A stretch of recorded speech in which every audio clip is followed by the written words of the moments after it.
नीट एक्झामच्या दिवशी dress code काय असला पाहिजे विद्यार्थ्यांसाठी, मुलांसाठी आणि मुलींसाठी. पर्टिक्युलर एनटीनं ड्रेस कोड बद्दल काय सूचना सांगितलेल्या आहेत.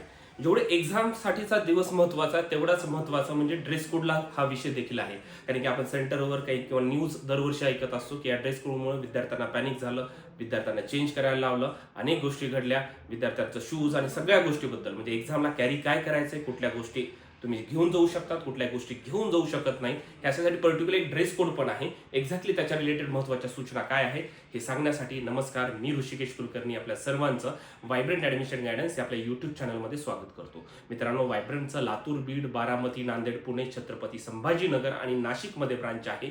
काउन्सिलिंगसाठी, एक्स्ट्रा माहितीसाठी आता सुरुवात झालेली आहे. विद्यार्थ्यांनी येऊन इथे चौकशी, म्हणजे तुम्हाला जर काही क्वेरीज असतील तर पालकांनी या. विद्यार्थ्यांसाठी आताचा खूप महत्त्वाचा दिवस आहे. एक्झाम नंतर विद्यार्थ्यांनी सर्व त्यांच्या रिलेटेडच्या अडचणी सॉल्व्ह करू शकतात आणि काउन्सिलिंग आता जॉईन करू शकतात. मित्रांनो, महत्त्वाचं बघा, ह्या सर्व गोष्टी आहेत ग्राफिकच्या माध्यमातून मी तुम्हाला सांगणार आहे. ड्रेस कोड मुलांसाठी काय पाहिजे, मुलींसाठी काय पाहिजे, कुठल्या गोष्टी घेऊन जाऊ शकतात, कुठल्या गोष्टी बॅन आहेत, ह्या सर्व गोष्टी मी सांगणार आहे. हे सर्व आणि ह्या सर्व तुम्हाला ग्राफिक्सच्या रिलेटेड किंवा तुम्हाला ह्या इमेजेस पाहिजे असतील तर मी आपलं व्हॉट्सअपच्या चॅनलचं लिंक आपल्या डिस्क्रिप्शनमध्ये देत आहे.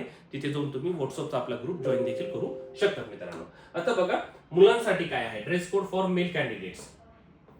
आता इथे बघा एक्झॅक्टली काय सांगितलेलं आहे. Male candidates will only be allowed to wear half sleeve shirts and T shirts. म्हणजे तुम्ही हाफ स्लीव्हचा टी शर्ट घालू शकतात किंवा हाफ स्लीव्हचा शर्ट घालू शकतात. तुम्ही फुल स्लीव्स अजिबात घालायचं नाही. No male candidate will be allowed to wear full sleeve shirts or T shirts in exam hall. म्हणजे फुल स्लीव्हचा अजिबात तुम्ही घालू नका. पुढे काय सांगितलंय, male candidates will not be allowed to wear any bulky cloth with zip pockets, big buttons, sequins, embroideries. म्हणजे तुम्ही जास्त पॉकेट्स असले, सपोज शर्ट आहे, शर्टवर भरपूर एम्ब्रॉयडरी केलेली आहे, आपल्या पॅन्ट घातलेली तुम्ही, त्याच्यामध्ये त्याला भरपूर पॉकेट्स आहेत, भरपूर चेन्स आहेत, अशा अजिबात घालू नका जेणेकरून पॅनिक सिच्युएशन क्रिएट होईल. सिंपल काय करायचंय, तुमचा हाफ स्लीवचा टी शर्ट, एखादा कंपनीचा लोगो असेल, कुठल्या ह्याचा लोगो असेल चालतं, त्याला काहीच हरकत नाही. असं नाही की चालणारच नाही, एकदम प्लेनच असला पाहिजे असं नाही. प्लेन असला अतिउत्तम, परंतु जरी नसला कुठल्या कंपनीचा एखादा दुसरा लोगो असेल चालतं, त्याला काही हरकत नाही. हाफ स्लीवचा घाला आणि खाली पॅन्ट तुमची डेली विअरचं नाईट पॅन्ट जरी घातलं तुम्ही तरी चालेल, जीन्स घातला तरी चालेल, परंतु जास्त पॉकेट असलेला अजिबात घालू नका. सिंपल विअर करा, एकदम नाईट पॅन्ट घालून तुम्ही जाऊ शकता. ठीक आहे. Candidate should only wear light and simple cloth. एकदम सिंपल कपडे घालू शकता तुम्ही. Male candidates will not be allowed to wear kurta pyjama. Kurta pyjama असल्या काही गोष्टी ट्राय करायच्या नाही, असं अजिबात काही घालून जाऊ नका. ठीक आहे. Male candidates can not wear shoes. अजिबात बघा, शूज तुम्ही घालून जाऊ शकत नाही. शूज तुम्हाला ते काढायला लावतात. त्याच्यासाठी काय करायचं आहे, सिंपल सँडल्स और chappals with thin soles will be allowed. ठीक आहे. एकदम साधी चप्पल घालायची आहे. तुमचं जे आपण डेली यूज मध्ये चप्पल स्लीपर घालतो तशी स्लीपर वापरा आणि त्याचं थिन सोल असला पाहिजे, एकदम जाड सोल अजिबात नसायला हवा. ठीक आहे. म्हणजे मुलांना काय करायचं आहे, थोडक्यामध्ये हाफ स्लीवचा शर्ट किंवा टी शर्ट घाला, खाली नाईट पॅन्ट वगैरे तुम्ही घालू शकता. नॉर्मल जीन्स जरी घातली तरी त्याचे जास्त पॉकेट नसायला पाहिजे. कुठल्याही कपड्याचा जर खूप डिझाईन आहे, खूप एम्ब्रॉयडरी केलेली अशी गोष्ट घालायची नाही. आणि पायामध्ये काय घालायचं आहे, साधी स्लीपर किंवा चप्पल घालायची आहे. सँडल किंवा शूज अजिबात घालू नका. सँडल जरी घातली तरी ते एकदम थिन असली पाहिजे, अशानुसार विद्यार्थ्यांनी करायचं. हे झालं मुलांसाठी फॉर मेल कॅन्डिडेट्स. ठीक आहे. आता मुलींसाठी काय सूचना आहे ते देखील आपण पाहणार आहेत. ठीक आहे. आता बघा, dress code for female candidates. आता काय सांगितलं, female candidates will not be allowed to wear clothes with sequins, embroidery, patches, brooches और बिग बटन्स. असं कुठलेही घालू नका की त्याच्यावर सेम मुलांसाठी सांगेल एम्ब्रॉयडरी खूप आहे, खूप त्याच्यावर डिझाईन आहे, असे कुठलेही क्लोथ्स मुलींनी अजिबात घालायचे नाहीत. Female candidates appearing for NEET 2026 will not be allowed to wear full sleeve clothes. Full स्लीव्हचे क्लोथ्स मुलींना देखील अलाव नाहीये. Only clothes with half sleeves will be allowed. मुलींनी देखील सेम हाफ स्लीव्हचा तुमचा कुर्ता असेल, हाफ स्लीव्हचा टी शर्ट असेल, हाफ स्लीव्हचा शर्ट असेल तर हाफ स्लीव्हचा घालायचा. सिंपल खाली तुम्ही नाईट पॅन्ट वगैरे तुम्ही डेली जे विअर करता त्या पद्धतीने तुम्ही करू शकता. जीन्स जरी घातली तर जास्त पॉकेटची अजिबात नसायला हवी. Footwear with high heels and thick soles are prohibited. ठीक आहे. एकदम हाय हिल्सचं सँडल वगैरे अजिबात चालणार नाही. सिंपल मुलींनी देखील आपले रेग्युलर स्लीपर चप्पल घालायची आहे. ठीक आहे. Female candidates must where simple sandal. अगदी सिंपल सँडल घाला ज्याचा की जास्त हिल अजिबात नसायला हवी. और स्लीपर्स विथ लो हिल्स. ठीक आहे. कारण की मुलींना देखील या गोष्टीची अडचण झालेली, ते पॅनिक झालेले, तिथे काढायला लावतात. कारण की हे एक्झामिनेशन सेंटर जिथं तुमचे एक्झाम होणार आहे तिथे त्यांना इन्स्ट्रक्शन दिलेले असतात गव्हर्नमेंटला, ठीक आहे. एनटीए कडून त्यांना इन्स्ट्रक्शन आलेले आहेत, त्याच्यामुळे त्या इन्स्ट्रक्शनला फॉलो करणं ही त्यांची ड्युटी आहे, ठीक आहे. त्याच्यामुळे तुम्ही पण पॅनिक व्हायचं नाही आणि त्यांना सुद्धा पॅनिक करायचं नाही. जेवढं हेल्दी एन्व्हायरमेंट राहील तेवढं चांगली गोष्ट असते. त्याच्यामुळे ह्या सगळे रूल्स आपण फॉलो करून जायचं. तिथे विनाकारण भांडायचं नाही त्यांच्याशी, त्यांना देखील हे करायचं नाही, कारण की ते त्यांचे रूल फॉलो करणार, त्यासाठी आपण आपले रूल फॉलो करणं खूप जास्त गरजेचं आहे. त्यामुळे तुम्ही ह्या गोष्टीची काळजी घ्या. स्लीपर घाला, साधी हाफ स्लीवचा शर्ट घाला, जास्त त्याच्यावर डिझाईन नसायला पाहिजे, आणि सिंपल पॅन्ट घालू तुम्ही शकता, ठीक आहे. Female candidates will not be allowed to wear jewellery. बघा हे पण खूप आहे. Jewellery pieces like earrings, nose pins, rings, necklace, anklets, bracelets and pendants, ठीक आहे. बांगड्या वगैरे अजिबात चालत नाही, तुमच्या कानातले अजिबात चालत नाही, नाकातलं अजिबात चालत नाही. त्यामुळे हे विद्यार्थ्यांनी, मुलींनी जास्त करून काळजी घ्या की या कुठल्याही गोष्टी तिथे जायचं नाही, आणि कुठली गोष्ट महागडी असेल तरी तिथे ठेवण्यासाठी त्यांची जबाबदारी नसते. त्यामुळे अजिबात असल्या गोष्टी, एक्झामचा एकच दिवस आहे, त्यामुळे अशा कुठल्याही गोष्टीचं मुलींनी जास्त करून काळजी घ्या. वियर अजिबात करायचं नाही, कानातलं, नाकातलं, हातात असं कुठलीही गोष्ट तुम्ही अजिबात घालू नका, ठीक आहे. ते काढायलाच लावतात, 100% काढायला लावतात. त्यामुळे असलं कुठलेही तुम्ही पॅनिक सिच्युएशनला समोर जायचं नाही, ठीक आहे. म्हणजे सिंपल काय करायचं, मुलींनी साधी स्लीपर घालायची, साधी चप्पल घालायची आहे, हाफ स्लीवचा टी शर्ट, हाफ स्लीवचा शर्ट घाला, हाफ स्लीवचा कुर्ता घालू शकता तुम्ही, खाली नाईट पॅन्ट विअर करा. नॉर्मल आपण करतो ते, जास्त पॉकेट नसायला हवे त्याच्यामध्ये. जीन्स जरी घातलात तरी ठीक आहे, परंतु त्याला जास्त पॉकेट नसायला हवे. अशा पद्धतीचं हे आहे. आता ग्राफिक्सच्या माध्यमातून बघू की काय सांगितलं इथे बघा. आता बघा, हे नॉट अलाउडच्या गोष्टी आहेत. नॉट अलाउड मध्ये काही फुल स्लीवचा शर्ट आहे, ठीक आहे. आता ह्याच्यात जास्त एम्ब्रॉयडरी केलेली आहे, त्याच्यामुळे अशा गोष्टी घालू नका.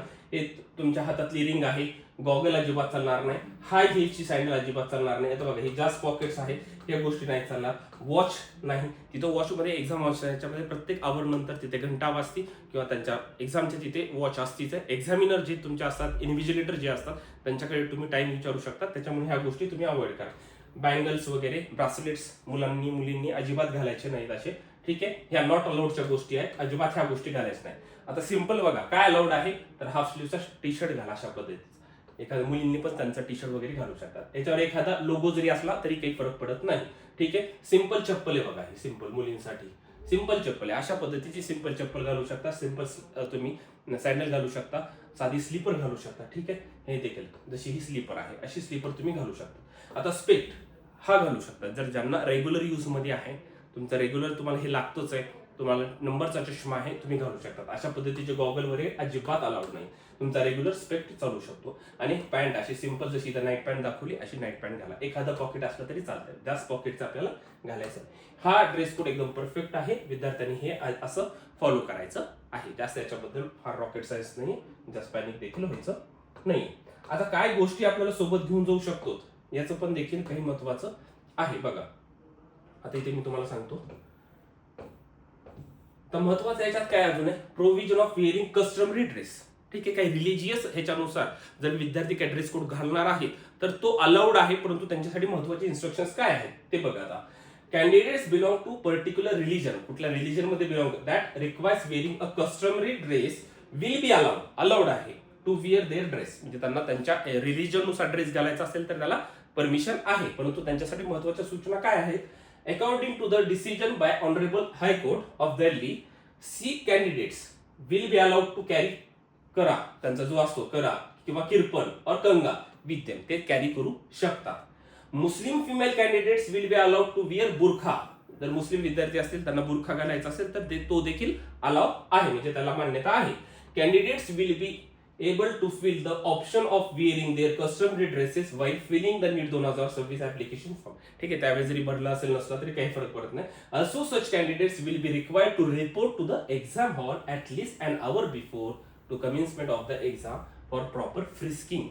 म्हणजे तुम्ही त्या सेंटरच्या थोडंसं लवकर जावा, तिथे त्यांना सांगा, आणि जेणेकरून तुमचं प्रॉपर फ्रिस्किंग त्यांच्याकडून केली जाणार आहे, ठीक आहे. म्हणजे तुम्हाला जर आता काही जणांचे डाऊट होते, सिख विद्यार्थी असेल, मुस्लिम विद्यार्थी असेल, तरी त्यांचा कस्टमरी पेहराव त्यांनी घालून जाऊ शकता तिथे. फक्त तिथे फ्रिस्किंगसाठी थोडंसं लवकर जाणं गरजेचं आहे. याच्यासाठी परमिशन आहे का, तर यस, परमिशन 100% आहे, ठीक आहे. ह्या गोष्टी आता सेंटरवरती कुठल्या गोष्टी अलाउड नाही आहेत. ड्रेस कोड काय होता, काय अलाउड हे मी तुम्हाला सांगितलं. आता कुठल्या गोष्टी तुम्ही घेऊन जाऊ शकत नाही अजिबात. बघा, while appearing for the exam candidates will not be allowed to carry some items inside the exam hall. The list इथे दिलेली आहे. Stationery items such as textual material अजिबात नाही, कारण की मी गेल्या वेळेच्या नोटीसमध्ये सांगितलंय रफ वर्क पाहिजे असेल तर तुम्हाला जो क्वेश्चन पेपर आहे त्याच्यावरती त्याची जागा दिलेली आहे तेवढंच तुम्ही युटिलाइज करू शकता. एक्स्ट्रा मटेरियल तुम्ही घेऊन जाऊ शकत नाही. Geometry, pencil box, plastic pouch, calculator, pen, scale, pen drive, eraser, log table, electronic pen, scanner, writing pad ह्या सुद्धा अलाउड नसेल. पेन वगैरे काहीच अलाउड नाही, ठीक आहे.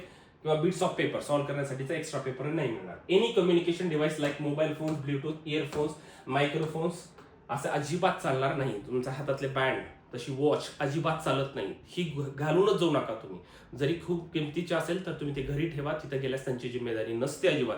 मोबाईल फोन सुद्धा तुम्हाला जर एखादा विद्यार्थी स्वतः जातो, कधी कधी पॅरेंट्स देखील सोबत नसतात, तर ते मोबाईलची जिम्मेदारी तिथल्या सेंटरची नसते. तिथं कुठलीही जागा तुमच्यासाठी नसते शक्य. त्याच्यामुळे अजिबात ह्या गोष्टी सोबत घेऊन जायच्या नाहीत, हे लक्षात घ्या. जरी विद्यार्थ्यांनी कॅरी केला तर पालकांना गेटच्या बाहेरच द्यायचं आहे, ठीक आहे. Other items like wallet, goggle, hand bags, belt, cap. तुमच्या कमरेचा बेल्ट सुद्धा अलाउड नसतो, हे लक्षात घ्या. बॅग वगैरे अशा कुठल्याही गॉगल वगैरे अजिबात अलाउड नाहीये. वॉच, ब्रेसलेट अजिबात नाहीये, ठीक आहे. एनी ऑर्नामेंट, मेटॅलिक आयटम कुठले पण नाही. Any food items open or pack, water bottle वगैरे. फूड आयटम सुद्धा तुम्ही मध्ये घेऊन जाऊ शकत नाही. वॉटर बॉटल घेऊन जाऊ शकतात पण ट्रान्सपरंट, त्याच्या कुठल्याही कंपनीचा लोगो वगैरे नसायला हवा. एकदम ट्रान्सपरंट वॉटर बॉटल घेऊन जा. जरी नाही घेऊन गेला तरी तुमच्या तिथं सेंटरवर पिण्याच्या पाण्याची सोय केलेली असते, ठीक आहे. Other items that can be use for unfair means by communication device वगैरे असेल अजिबात हे तर चालतच नाही, ठीक आहे. त्याच्यामुळे ह्या गोष्टी लक्षात घ्या. ग्राफिक्सच्या माध्यमातून सांगायचं झालं तर बघा, प्रोहिबिटेड आयटम्स तुम्ही हे calculator, pen, headphone, pouch, cap, टोपी सुद्धा घेऊन जाऊ शकत नाही. पर्स मुलींनी अजिबात नाही, असं गॉगल नाही. ट्रान्सपरंट वॉटर बॉटल घेऊन शकता. हे shoes, belt, food item, mobile अशा कुठल्याही गोष्टी तुम्हाला कॅरी करता येत नाही. हा अशा पद्धतीनं हा पूर्ण ड्रेस कोड आहे मित्रांनो. याचं तुम्हाला मी प्रिंट देखील आपल्या ग्रुपवर शेअर करतोय. आणि जे ग्रुपमध्ये ॲड नाही त्यांच्यासाठी ग्रुपची लिंक मी प्रोव्हाइड करतो. डिस्क्रिप्शनमध्ये व्हॉट्सअपची लिंक दिलेली आहे, तिथे जाऊन तुम्ही जॉईन करू शकता आपल्या ग्रुपला. असेच महत्त्वाचे व्हिडिओज घेऊन येतो. आणि व्हायब्रंट एकमेव असं सेंटर आहे की जिथे विद्यार्थ्यांना पूर्ण एक्झामच्या आधीपासून ते नंतर काउन्सिलिंगला कॉलेज मिळेपर्यंतची सर्व आम्ही तयारी करून देतो. खूप जास्त महत्त्वाचं आहे. हे ड्रेस कोड तुम्ही फॉलो करा. जर नसेल तर एखादं टी शर्ट वगैरे जाऊन घेऊ शकता तुम्ही. कंपनीचा कुठलाही लोगो असला तरी चालेल, ठीक आहे. सिंपल आहे, जास्त कॉम्प्लिकेटेड करायचं नाहीये. आणि ह्या सर्व गोष्टीची काळजी घेऊन सेंटरला जायचं आहे. अगदी टेन्शन फ्री, पॅनिक फ्री राहायचं त्या दिवशी. त्यासाठी ह्या गोष्टी फॉलो करणं खूप जास्त गरजेचं आहे. असेच महत्त्वाचे व्हिडिओज पाहण्यासाठी आपल्या व्हायब्रंट ॲडमिशन गायडन्स या यूट्यूब चॅनलला फॉलो करायला विसरायचं नाही. Thank you so much.